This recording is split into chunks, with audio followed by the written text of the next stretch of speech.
হে বাংলার যুবকেরা, তোমরা আবার ঘুরে দাঁড়াও। এই দেশের মধ্যে আরেকটা যুদ্ধ হওয়ার সম্ভাবনা রয়েছে। ওই যুদ্ধের সময় তোমাদের প্রাণ বাজি যদি দিতে হয়, তোমাদেরকে যদি শাহাদাতের কাফন মাথায় দিয়ে রাজপথে নামতে হয়, তারপরেও বেঈমানের সাথে হাত মিলাইবা না। এই কোরআনের বিধানকে বাংলার জমিনে সমুন্নত করার জন্য যদি জীবন দিতে হয়, শাহাদাত বরণ করতে হয়, তারপরেও এই মুসলমান বেঈমানের সাথে আপোষ হতে পারে না। ঠিক কি না, জোরে বলো। কোরআন হাদিস শাসনতন্ত্র, রাসূল আমার নেতা, উৎসাহ মোর চির অম্লান, ইতিহাস বীর গাথা। ঠিক কি না বলো। কোরআন হাদিস শাসনতন্ত্র, রাসূল আমার নেতা, উৎসাহ মোর চির অম্লান, ইতিহাস বীর গাথা। এই দিলের মাঝে আল্লাহ ছাড়া, এই দিলের মাঝে আল্লাহ ছাড়া নেই তো কারো ভয়, এক আল্লাহর গোলাম আমি, এই তো পরিচয়। ঠিক কিনা বলে যুবকরা? আমাদের দিলের মাঝে একজনের ভয়, তিনি কে?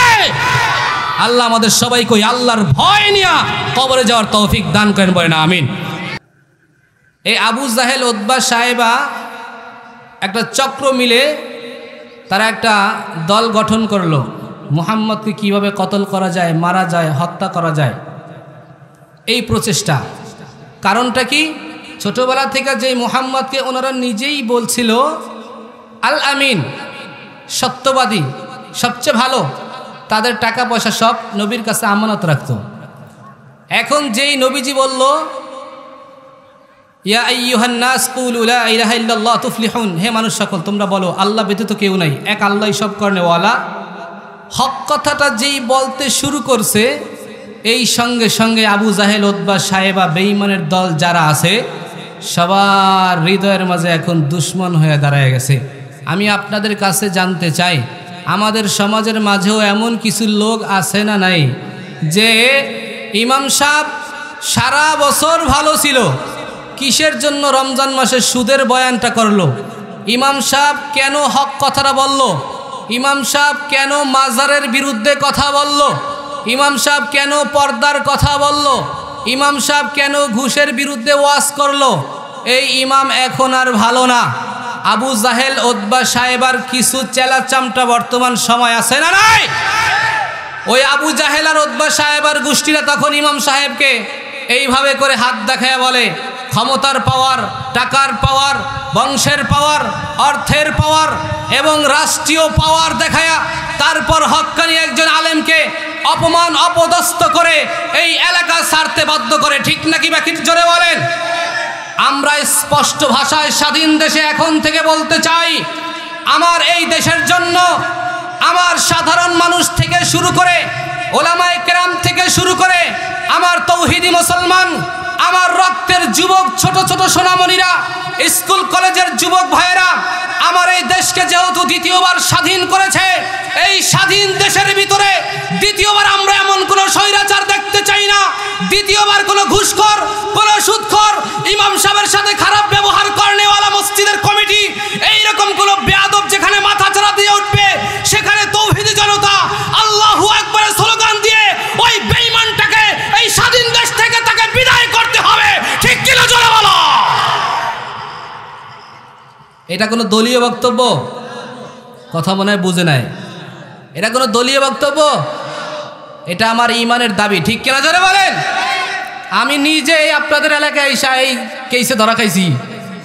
এই 1 বছর আগে এই যে পাশে, এই যে আমার পাশে একজন বসা, নানা সম্পর্ক, এখন তো সব কুইতেই হয়, এদের এলাকা কি জানি নাম, দারাইল পশ্চিম পাড়া, ওনাদের মসজিদ, উনি সভাপতি ছিল। আমি নিজের কথা বলি, মানুষেরটা বাদ। আমি বাজারের বিরুদ্ধে বয়ান করেছিলাম, সূরা আনফালের 3 নম্বর আয়াত থেকে তাফসীর করেছিলাম, ওয়া আলা রাব্বিহিম ইয়াতাওয়াক্কালুন, মানুষ ভরসা করবে একমাত্র কার উপরে? জোরে বলবেন, কার উপরে? মানুষ কি কোনোদিন মাজারে ভরসা করতে পারে?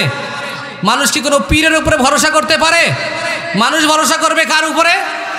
এই কথাটা বলেছিলাম, অন্যায় আমার এটা। সেখান থেকে তারা আমাকে মুভ করছে। 3 জুমার পরে আমাকে রাত্র 11:45 আইসা আমাকে এই দারাইল থেকে বের করে দিয়েছে। ওই সময় কয়েকটা আওয়ামী লীগের কুত্তা ছিল, ওই কুত্তাগুলো এসে আমার প্রতি চড়াও হয়ে রাতের আমাকে বাধ্য করেছে হিজরত করতে। আমিও নবীর শিক্ষা, আমি সেখান থেকে আমি নবীজির একটা আদর্শকে আমি সঙ্গে সঙ্গে ফলো করলাম। আমার নবীও হক কথা বলে মক্কায় থাকতে পারে না, ঠিক কিনা জোরে বলেন। আমি সেখান থেকে হিজরত করেছি আর এই প্রতিজ্ঞা করেছিলাম, যদি আল্লাহ কখনো মাঠে ময়দানে কথা বলার জন্য আমি অধমকে কবুল করে তো যেখানেই যাই হক কথাগুলো বলবো। মামুনুল হক সাহেব যেরকম বলেছিলেন, জেলখানায় বেঈমানরা তাকে বারবার প্রস্তাব দিয়েছে, আপনি হক থেকে দূরে যান, আপনার সমস্ত চেয়ারগুলো আমরা খালি করে দেব, ঠিক কিনা জোরে বলেন। একটা বারের জন্য প্রস্তাব গ্রহণ করে নাই মুসলমান। আমিও সেই শপথ গ্রহণ করেছি, বাংলার যেখানেই থাকি না কেন কোনো বেঈমানের সাথে আপোষ নাই। বেঈমানকে এই জমিন থেকে চিরবিদায় করতে যা দরকার, এই এলাকার তৌহিদি গাজীপুরের মুসলমান সহ আমরা আবার তৈরি হব। এই দেশকে প্রয়োজনে রক্ত দিয়ে আবার স্বাধীন করব, তারপরও বেঈমানের সাথে মুসলমান আপোষ করবে না, ঠিক কিনা জোরে বলো। কি সন্দেহ আছে? যা বলছি কথার সাথে কি একমত? দেখি কারা কারা একমত না। আস্তে হবে বয়ান শুরু। কি হইল? সবাই একমত? হাত উঠান, আল্লাহু আকবার, নারায়ে তাকবীর। আল্লাহ আপনি আমাদের সবাইকে কবুল করেন, বলেন আমিন। আজকে হক কথা যারা বলে, যাদের জনপ্রিয়তা বেড়ে যায়, দেখবেন তাদের বিরুদ্ধে আবার একদল লাইগা যায়, আছে না নাই? কারণ জানে হক কথা এইভাবে বললে আর মদের বোতল চলবে না, কথা কয় না গা।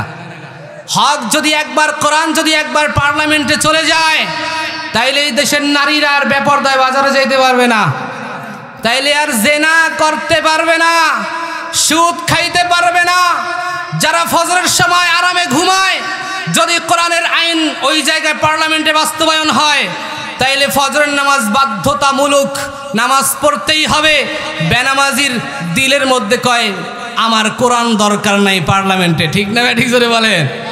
সুবিধা পার্টি জিন্দাবাদ একদল আছে নাই? তো আমাদের এই আলেম সমাজের মধ্যে একদল সুবিধা পার্টি আছে, জানেন? এই যে মিজানুর রহমান আজহারি কয়েকদিন যাবৎ বয়ান করতেছে, কয়েকটা প্রোগ্রাম দেখছেন না, লক্ষ লক্ষ জনতার ঢল, ঠিক কিনা? এটা ইসলামের বিজয়ের নমুনা, ঠিক কিনা জোরে বলেন।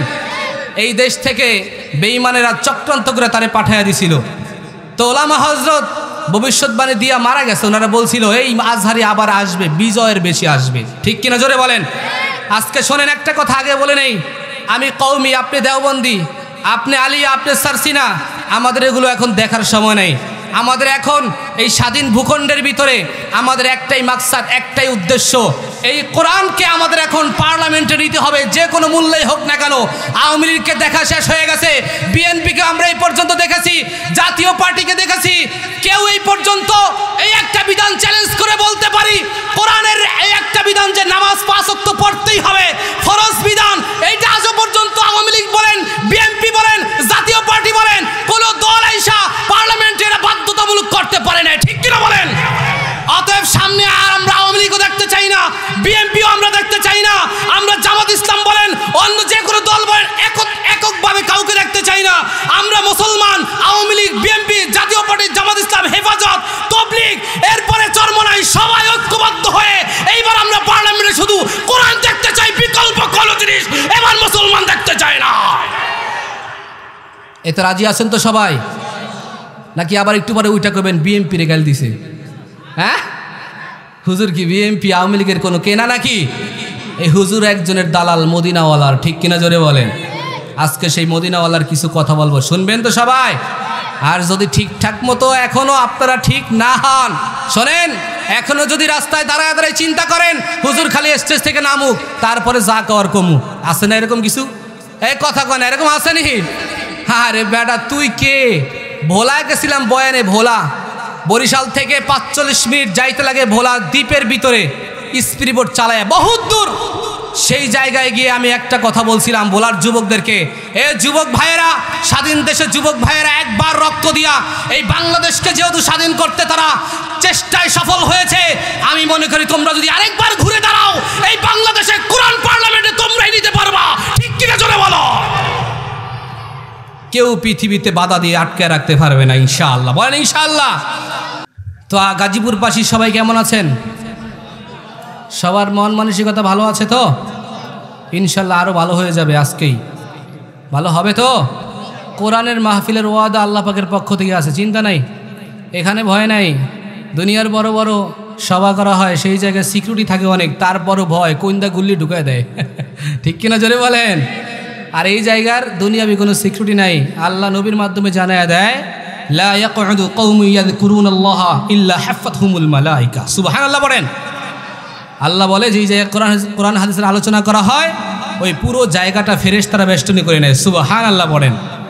এবং আরেক দল ফেরেশতা ওই গেটের কাছে দাঁড়ায় আছে, যখন চলে যাবেন শেষ করে ওই ফেরেশতার কাজ হলো কুমু মাগফুরান লাকুম। ওই ফেরেশতা বলে যে এই জায়গায় যারা বসেছিল আল্লাহ তোমাদের সবাইকে মাফ করিয়া দিয়েছে। সুবহানাল্লাহ।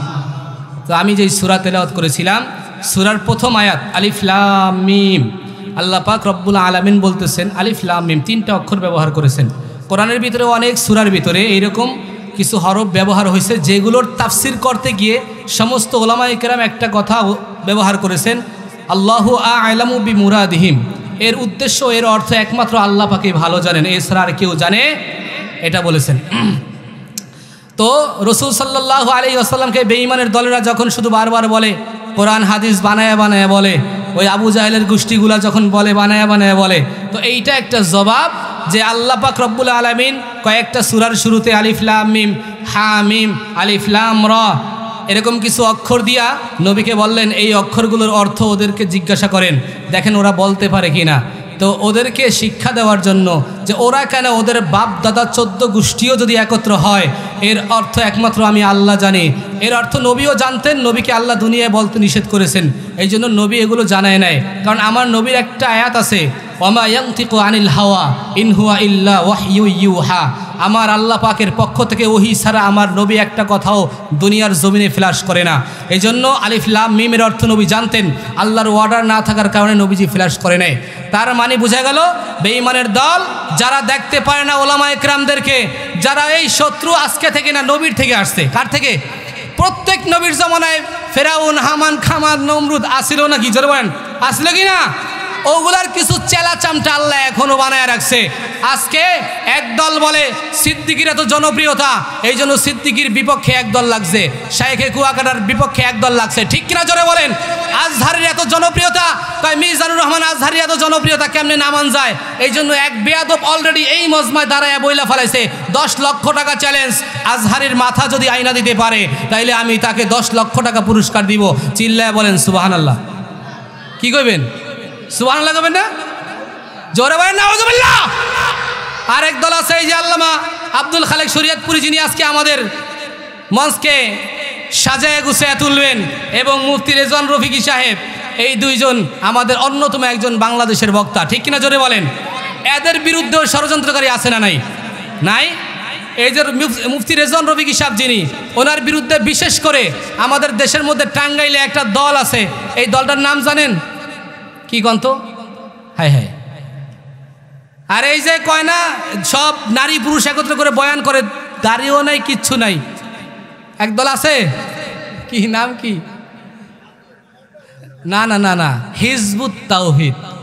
হিজবুত তাওহীদ সে নাম দিছে, নামটা কি চমৎকার, খেয়াল করছেন নি? তাওহীদ মানে একাত্মবাদ, একাত্মবাদকে সংরক্ষণ করা। ঠিক না হুজুর?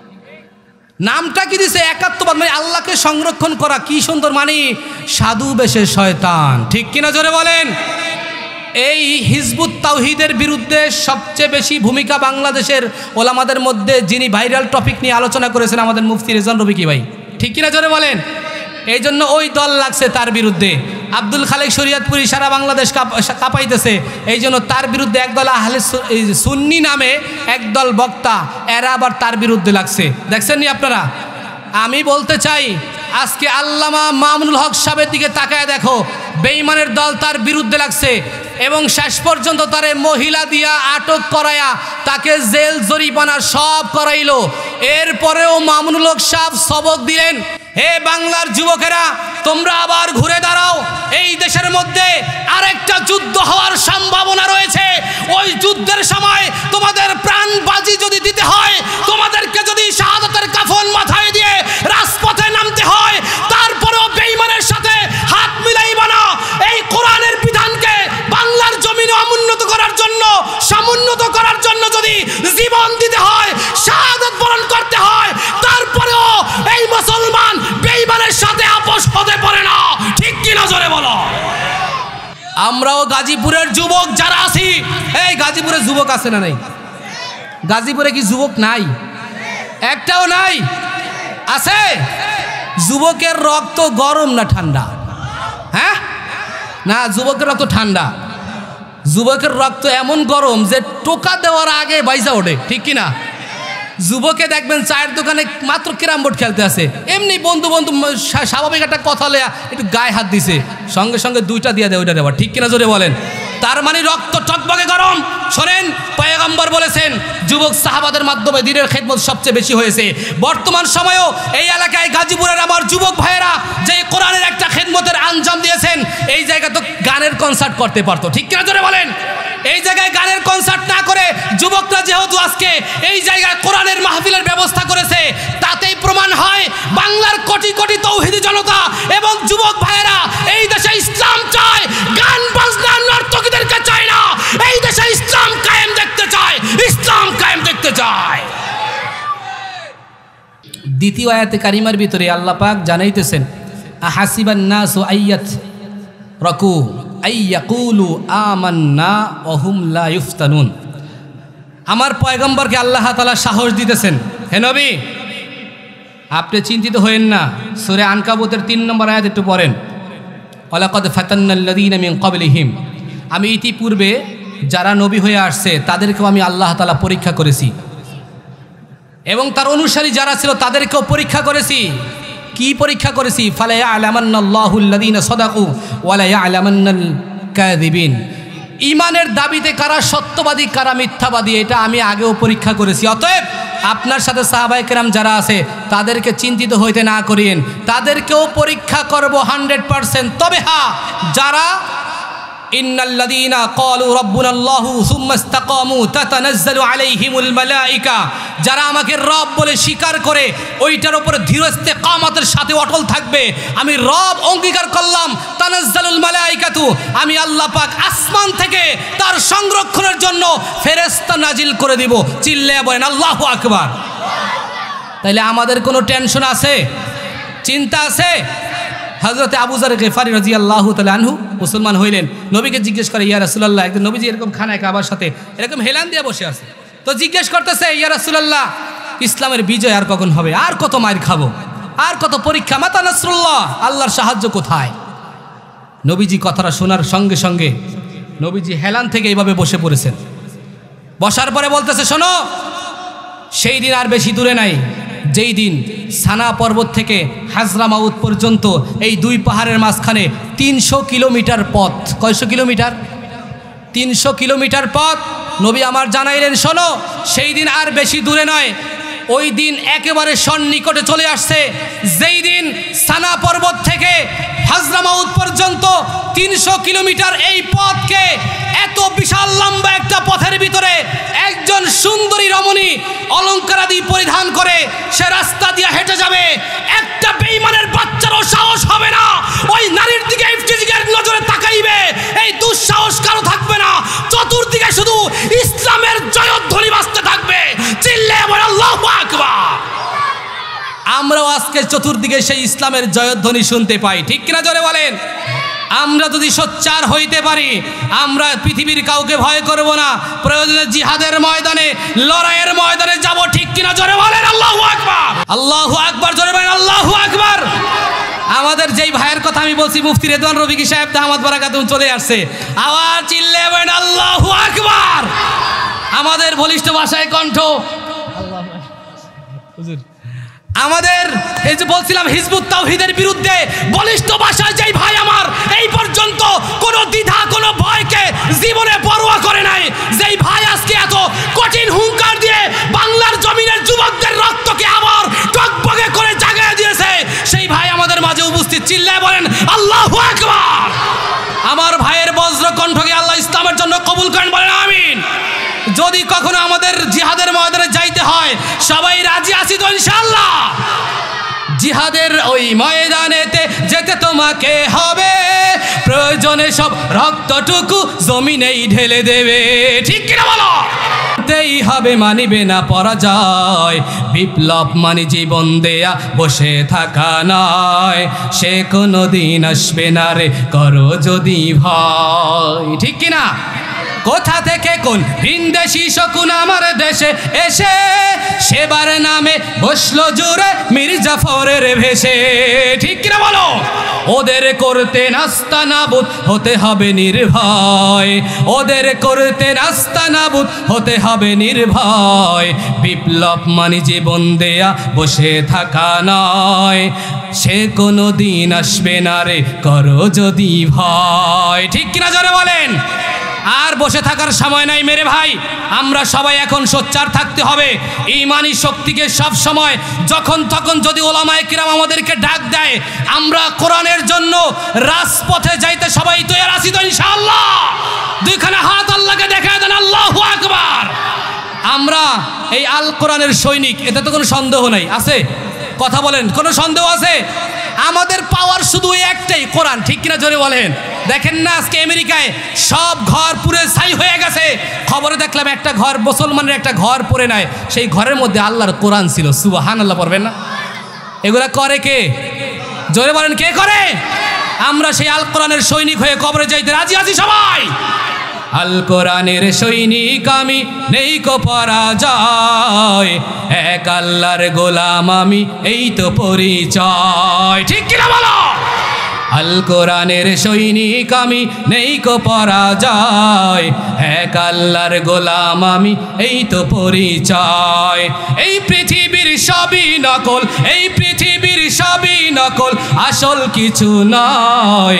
এক আল্লাহর গোলাম আমি, এই তো পরিচয়। ঠিক কিনা বলো? কোরআন হাদিস শাসনতন্ত্র, রাসূল আমার নেতা। উৎসাহ মোর চির অম্লান, ইতিহাস বীর গাথা। ঠিক কিনা বলো? কোরআন হাদিস শাসনতন্ত্র, রাসূল আমার নেতা। উৎসাহ মোর চির অম্লান, ইতিহাস বীর গাথা।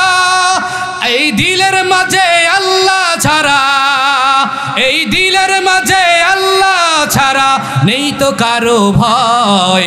এক আল্লাহর গোলাম আমি, এই তো পরিচয়। ঠিক কিনা বলে যুবকরা? আমাদের দিলের মাঝে একজনের ভয়, তিনি কে? আল্লাহ আমাদের সবাইকে আল্লাহর ভয় নিয়ে কবরে যাওয়ার তৌফিক দান করেন, বলেন আমিন।